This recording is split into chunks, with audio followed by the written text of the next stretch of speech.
Então tá aqui, retângulo e quadrado.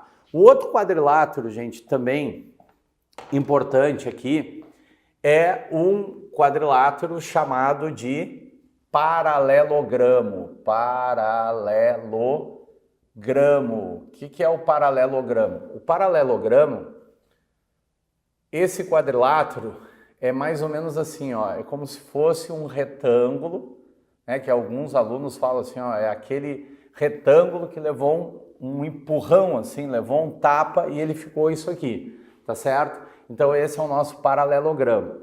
E o paralelogramo também tu tem que ter a base e tem que ter altura. Lembrando que a altura sempre é perpendicular à base. O que é perpendicular? É o que forma 90 graus, tá certo? Então não posso considerar isso aqui como altura. A altura é sempre perpendicular, né? Não esqueçam que eu sempre digo assim, tu vai medir a altura de uma pessoa, tu não vai pedir para a pessoa deitar. A altura é sempre perpendicular, uma linha imaginária em relação ao chão, formando o quê? 90 graus. E qual é a área dessa figura? Eu vou fazer base vezes altura, igual a do retângulo, tá certo? Igual ao do retângulo. Também esse quadrilátero, nós teremos duas diagonais que também se interceptam aqui no meio da figura, tá certo? Bom, depois a gente tem um outro quadrilátero chamado de trapézio. Então a gente tem agora o trapézio. Esse trapézio, esse quadrilátero chamado de trapézio, ele é um quadrilátero que fica assim, ó. Qual é a diferença, gente, desse quadrilátero que eu fiz em relação a esse retângulo, quadrado e paralelogramo? Se tu pegar o quadrado, o paralelogramo e o retângulo, gente, esses quadriláteros, eles têm uma característica em comum, que os lados opostos são sempre paralelos, lados opostos sempre paralelos, lados opostos sempre paralelos. Já o trapézio não possui todos os lados paralelos, só possui esse com esse. E aí, como eu só tenho esses dois lados paralelos, nós vamos chamar isso aqui de base maior, base menor. E o nome dessa medida aqui será chamado de transversal. Aquilo ali é uma transversal. Tá? Então aqui nós temos uma transversal.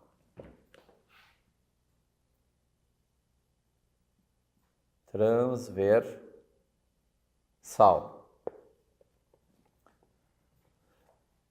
Então, arrumando aqui meu desenho, estava transversal.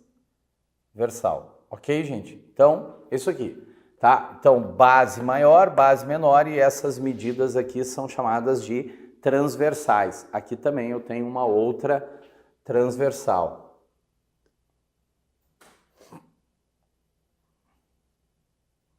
Transversal.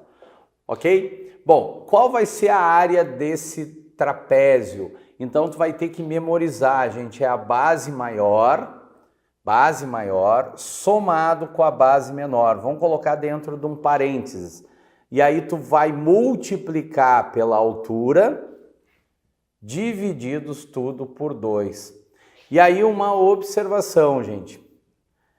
Para quem lembra bem dessa matéria, pode dizer assim, ô Bart, eu posso ir calculando a área do trapézio usando figuras que eu já conheço? Por exemplo, aqui tem um retângulo, aqui tem um triângulo, aqui tem outro triângulo. Eu posso calcular a área dessas três figuras se eu tenho as medidas e eu lembro das fórmulas? Posso. Aí tu vai calcular a área de todo o trapézio. Mas é importante também eu lembrar a fórmula, que é a base maior, base menor, vezes a altura dividido por 2. Então nós temos retângulo, quadrado, paralelogramo e trapézio. Dessas aqui, as mais cobradas, gente, em concurso, que eles gostam de misturar até com a parte de porcentagem, é o retângulo e o quadrado. Essas aqui são as mais comuns, as que mais aparecem em prova, tá certo? Então, é o quadrado e o retângulo. Isso eles gostam de colocar direto, misturando, como eu disse para vocês, até com a matéria de porcentagens lá da parte da matemática básica. Tá? Mais uma coisa importante aqui que a gente tem que lembrar. Existe essa medida aqui chamada diagonal do quadrado. E essa diagonal do quadrado, que é essa medida aqui, é o lado vezes raiz de 2. Tá? Isso é uma fórmula e é importante a gente lembrar, lado vezes raiz de 2. Então, desses quadriláteros que eu acabei de desenhar no quadro, a gente tem a maioria deles irregulares, mas esse aqui é regular, que é o quadrado. Por que ele é regular? A gente já viu, porque ele tem 4 lados congruentes e os 4 ângulos internos são todos iguais. Tá? É uma figura toda certinha, né? Bom, e claro, os ângulos externos ali também serão todos iguais. Bom, mas como que a gente chega nessa fórmula aqui? Então, observem que aqui formou um triângulo. E esse triângulo aqui, gente, é chamado de triângulo retângulo. Então aqui tu tem L, aqui tu tem D, aí tu faz um teorema aqui, aplica o teorema de Pitágoras e tu chega nisso daqui. Lembrando que o teorema de Pitágoras, nesse cantinho aqui, quando a gente tem lá um triângulo, tá certo? Ó, vou chamar aqui de A, B e C, tá? Lembra, o quadrado da hipotenusa, né? É o único triângulo que tem nome para os lados. É o único triângulo que tem nome para os lados. Então o quadrado da hipotenusa é igual o quadrado de um cateto mais o quadrado do outro cateto. Então, se eu usar Pitágoras aqui, olha só o que eu tinha aqui, ó, gente. Eu tinha lado L e diagonal. Aí faz aqui o Pitágoras aqui, ó. Quadrado da hipotenusa é igual o quadrado desse cateto mais o quadrado desse outro cateto. Aí, arrumando aqui, isso aqui vai dar 2L ao quadrado. Isolando D, o que vem para esse lado? Uma raiz quadrada.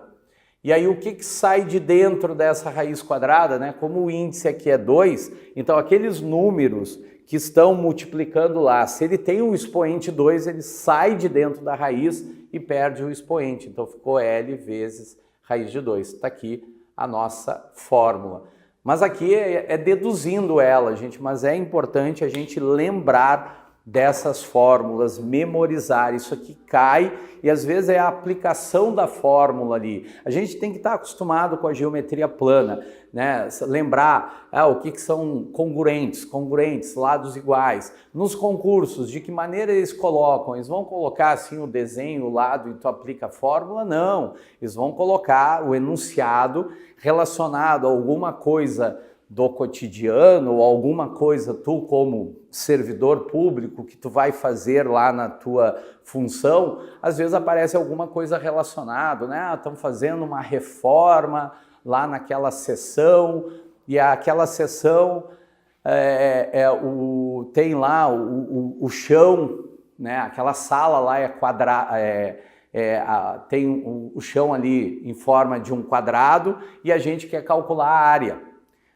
Queremos calcular a área para colocar os pisos ali, enfim, aí tu vai calcular a área do quadrado, tá certo? Então, gente, essa parte aqui, ela é uma parte de fórmulas, de formulário, mas a gente tem que saber, porque isso aí nos ajuda bastante na hora da resolução ali das questões relacionadas à parte da geometria plana. Tá certo, gente? Vamos tocar aí o barco, tem mais coisa de geometria plana, mas essa daqui, então, seria só para apresentar ou lembrar, né, para quem já estava, eu lembro bem disso aí, Bart. Então, sempre é bom a gente aí recordar e começar já a memorizar. Tá bom, gente? Vamos tocar a ficha.